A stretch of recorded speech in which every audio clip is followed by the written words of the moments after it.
नमस्ते बच्चों, आज हम कक्षा 7वीं का जो चौथा पाठ है देहात और शहर, इसका अध्ययन करने वाले हैं।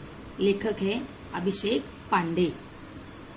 जन्म 29 जनवरी 1992, मुंबई, महाराष्ट्र। परिचय समसामयिक विषयों में अभिषेक पांडे जी की विशेष अभिरुचि एवं लेखन रहा है। प्रस्तुत पत्रों में लेखक ने देहात और शहर के अपने सुख दुख एवं बढ़ती हुई जनसंख्या के अभिशाप पर अनेक सुझाव दिए हैं। तो यहाँ पर जो आप देख सकते हैं कि देहात और शहर, इन्होंने एक दूसरे को पत्र लिखकर अपनी परेशानी और सुख दुख बांटे हैं। तो किस तरह से यहाँ पर लिखा गया है? प्रिय मित्र शहर, यानी ये जो पत्र है ये पहले देहात ने लिखा है। प्रिय मित्र शहर, नमस्कार। यहाँ पर देख सकते हैं आप दिनांक 1 अगस्त 2017। कल तुमसे बात हुई, मेरे सुख दुख के संबंध में पूछा। धन्यवाद। बहुत सारी बातें मन में है, सब कुछ दूरध्वनि पर कहना मुश्किल है। दूरध्वनि यानी टेलीफोन। सोचा पत्र ही लिखूं, अब मैं अपना दुखड़ा क्या रो। चलिए इस बार कुछ अच्छी बातें भी तुमसे साझा करता हूँ। साझा करना यानी आपस में बांटना, बताना। डिजिटल क्रांति का थोड़ा असर हमारे गांव में भी दिखाई पड़ने लगा है। मोबाइल के माध्यम से नित नवीन सूचनाएं हम तक पहुंचने लगी है। स्वच्छ ग्राम स्वस्थ ग्राम परियोजना घर घर तक पहुंच गई है। ग्रामजन भी शिक्षा, स्वास्थ्य, रोजगार, खेती के नवीन औजारों और आधुनिक खेती की पद्धतियों को थोड़ा थोड़ा जानने लगे हैं। घर घर में शौचालय जैसी सुविधा के प्रति लोग जागरूक हो रहे हैं। यानी अभी ये जो देहात है इसने कहा है कि अभी गांव में भी डिजिटल क्रांति शुरू हो गई है। मोबाइल का उपयोग, फिर स्वच्छ ग्राम, स्वस्थ ग्राम, स्वास्थ्य, रोजगार, खेती, इस सभी क्षेत्रों में गांव आगे बढ़ने लगा है। हालांकि कुछ परेशानियां अब भी वहीं की वहीं हैं। पीने का पानी लाने के लिए दूर तक जाना पड़ता है। मेरे यहाँ विद्यालय तो है पर उनमें आवश्यक सुविधाएं नहीं है। महाविद्यालय तो हमारे गांव से बहुत दूर है। तुम्हारे बारे में सोचता हूँ तो लगता है कि तुम्हारे पास अत्याधुनिक और अच्छी सुविधाएं, विकसित तकनीक है। तुम्हारी दिन दूनी रात चौगुनी उन्नति हो रही है। तुम कितने सुखी हो। यातायात के आधुनिक साधन, पक्की चौड़ी सड़कें, बड़े बड़े शॉपिंग मॉल और 24 घंटे बिजली की सुविधा तुम्हारी शान में 4 चांद लगा देती है। कभी कभी मन बहुत उदास हो जाता है। एक जमाना था जब मेरे यहाँ बहुत खुशहाली थी, चारों तरफ हरियाली थी, पर अब पहले जैसी रौनक नहीं रही।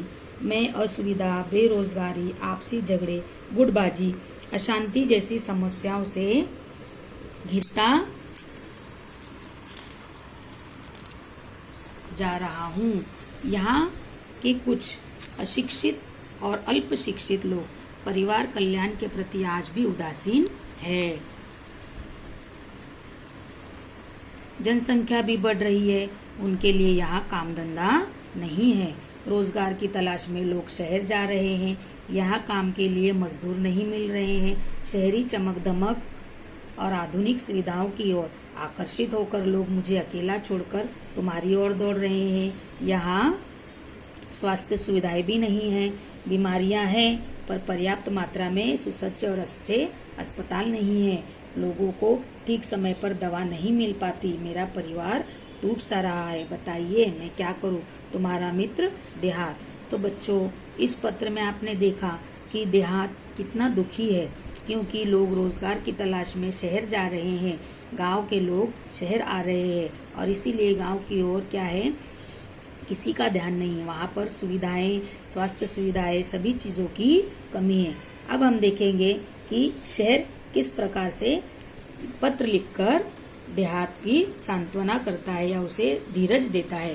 प्रिय मित्र देहात, नमस्कार। आज स्वतंत्रता दिवस है। इस उपलक्ष्य में अब देखेंगे कि ये पत्र कब लिखा गया है। दिनांक 15 अगस्त 2017। आज स्वतंत्रता दिवस है।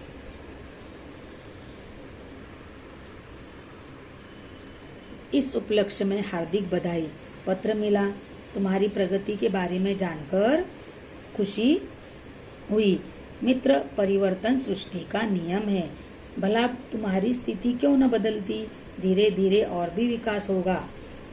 धीरे धीरे रे मना, धीरे सब कुछ होए, माली सींचे 100 घड़ा, ऋतु आए फल होए। यानी जो काम जिस समय पर निर्धारित है उसी समय पर वो होता है। अभी पेड़ पौधों को 100 घड़े पानी भी अगर हम देंगे, लेकिन जब उसका फल आने का ऋतु आएगा तभी उसमें फल आते हैं और फूल आते हैं। माना कि कुछ परेशानियां हैं, वहाँ के परिवार तेजी से मेरे यहाँ आ रहे हैं, परंतु यहाँ आकर भी कहाँ सुखी है, चिराग तले अंधेरा है। जिन बस्तियों में, जिन हालातों में वे रहते हैं, तुम सुनोगे तो और बेचैन और व्यथित हो जाओगे। मेरे यहाँ की दिन ब दिन बढ़ती भीड़ से मैं परेशान हो उठा हूँ। जिस चमक दमक की तुम बात कर रहे हो वो सबको कहाँ उपलब्ध है। तुम्हारे यहाँ से जो यहाँ आते हैं कई बार बाद में पछताते भी है। मैं चाहता हूँ कि तुम अपने लोगों को समय रहते अपना महत्व समझाओ। छोटा परिवार सुखी परिवार, बात अब उनकी समझ में आ जानी चाहिए। तुम उन्हें बुराइयों से दूर रखकर विभिन्न व्यावसायिक कौशलों, कंप्यूटर संबंधी जानकारी विकसित करने की तरफ ध्यान दो। खेल तो ग्रामीण जीवन की आत्मा है। दौड़ना, तैरना, पेड़ों पर चढ़ना उतरना तो वहाँ के बच्चों की रग रग में रचा बसा है। आज कितने विख्यात खिलाड़ी गांव से ही आगे बढ़े हैं। उनको प्रोत्साहित करना तुम्हारी नैतिक जिम्मेदारी है।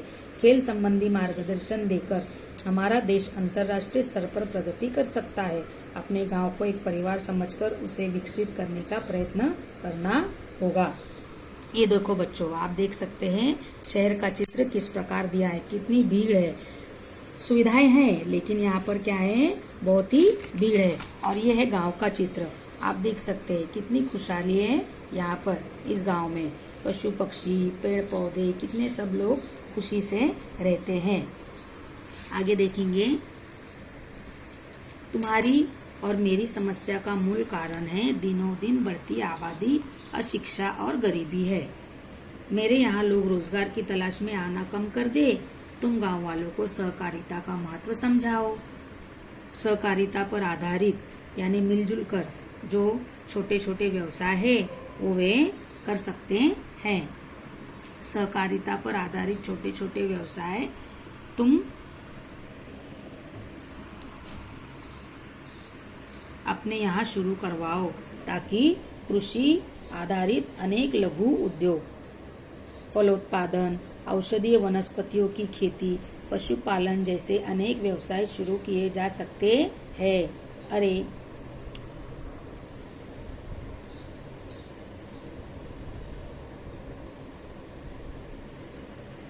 अरे देहात भाई, कितने भाग्यशाली हो कि तुम प्रदूषण मुक्त वातावरण में रहते हो। खुला खुला परिसर, न धुआं, न वाहनों की चिल्लकों, हरे भरे पेड़, ये सब चीजें तुम्हारे पास है। रात में तारों भरा आसमान तो सवेरे उगते सूरज के दर्शन कितनी सहजता और सरलता से हो जाते हैं। हम तो इमारतों के जंगल में बदल गए हैं। खुला आसमान, बड़ा मैदान हमारे लिए कितने अनमोल एवं दुर्लभ हो गए हैं, ये तुम नहीं समझ सकते। तुम्हारे तहसील और क्षेत्र के लोगों को चाहिए कि वे अपने क्षेत्र का सर्वांगीण विकास करने के लिए अपने जनप्रतिनिधियों का सहयोग ले। देखो बच्चों, किस तरह से शहर ने गांव को समझाया है कि वहाँ के लोग, गांव के जो लोग हैं वहीं आगे बढ़कर प्रतिनिधित्व कर गांव का विकास कर सकते हैं, ताकि जो लोग शहर में आते हैं रोजगार की तलाश में, वो वहीं पर कोई ना कोई रोजगार शुरू करे। फलोत्पादन, औषधीय वनस्पति, इस तरह से तुम्हारे यहाँ जो बच्चे विद्यालय में पढ़ रहे हैं, यदि अभी से उन्हें सही दिशा और उचित मार्गदर्शन दिया जाए तो भविष्य में वे भी हम सबकी व्यथा कम कर सकते हैं। वे ही हमारे आशा स्थान हैं। मुझे पूरा विश्वास है कि उन पर अवश्य ध्यान दिया जाएगा। तुम्हारा अपना शहर। तो आप देख सकते हैं बच्चों कि किस प्रकार से देहात ने जब अपना दुखड़ा सुनाया तो शहर ने किस प्रकार उसे समझाया और कहा कि तुम गांव का विकास कर सकते हो।